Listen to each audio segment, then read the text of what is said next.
Hey guys, how many of you have always admired the men and women in the armed forces but have often thought, I wonder what it's really like to serve this country in uniform?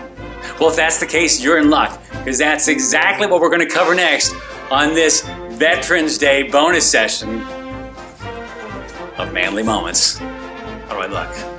Anybody got a mirror?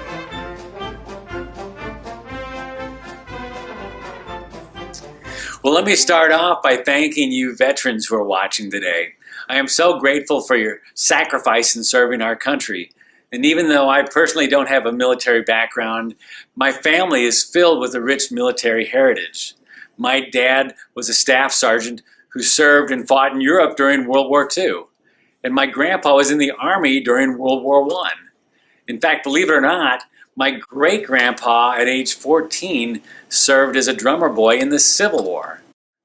So you see, my appreciation for veterans isn't like a token thanks. It's personal and it's heartfelt. But in all honesty, aside from playing with Army men or watching Gomer Pyle reruns as a kid, I don't really have a clue as to what it means to be in the military.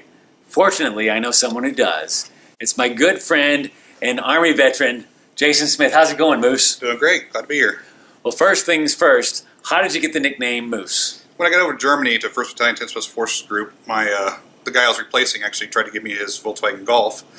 And when I sat down in the front seat, there wasn't hardly any room for me at 6'4" and 230 pounds. And pretty much had to rip the front seat out. Next thing I know, the next day, my battalion commander called me Moose, and it just kind of rolled on from there. Been around ever since. Those Golfs are kind of small cars, aren't they? Yes, they are. Well, I'm curious about your journey. I mean, why did you sign up? Where did you serve at? And what's your story? I come from a long lineage on both sides of my family. My father's side was mostly Navy. My mother's side was Army, serving World War II. And turned around when I was about 22 years old. Friends of mine came back from the first Gulf War.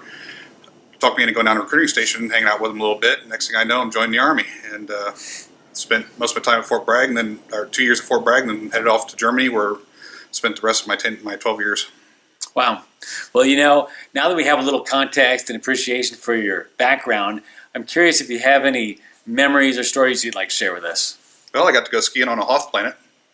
In the Army? Yes, in Norway, where the Hoth planet part for the Empire Strikes Back was filmed. Oh, man. I actually got to do training, winter warfare training up there.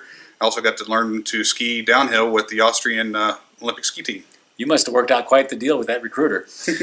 Well, I know it's almost impossible to share every aspect of the military in like a 5-minute video, so I thought it might be kind of fun if we opened this up to a little Q&A. Are you up for that? Definitely. Cool. Let's do it. All right, first question. How hard is boot camp, really? I mean, what if you don't do push-ups very well? Many of us have seen the movie Full Metal Jacket, where it's pretty rigorous and pushing you and pushing you and pushing you. And it is still today. A little bit softer now today, though. But the big thing is they push you to your limit and then push you a little bit more. And you made it.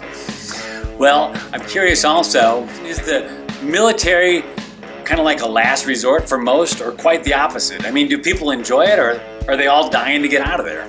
I loved it, and kind of disappointed I left early, but when I went into basic training, I was quite surprised. Drill sergeants ask you a couple days into basic training why you joined the military, and there was quite a few of those young soldiers that said for the money. And many laughed at them. Being a little more mature, I kind of understood where they're coming from. They're coming from families that had nothing, so this is a good way to get a stability and a steady paycheck coming in. Yeah, their first real consistent money. Well, I'm curious about branch competition. Does the Army hate the Navy and the Marines? Are they against the Air Force? Or do you all get along? Which one's the best? I mean, answer that one. We all get along great. You'll see it at bars and stuff like that where you start tangling over the same subject, but we all have a mission to do, and we all work together to make that mission happen. Coming from special operations, I got to work with all of them on a pretty much daily basis. All great people. They're all your brothers and sisters. We all have a mission to do. We all get that mission done. Great.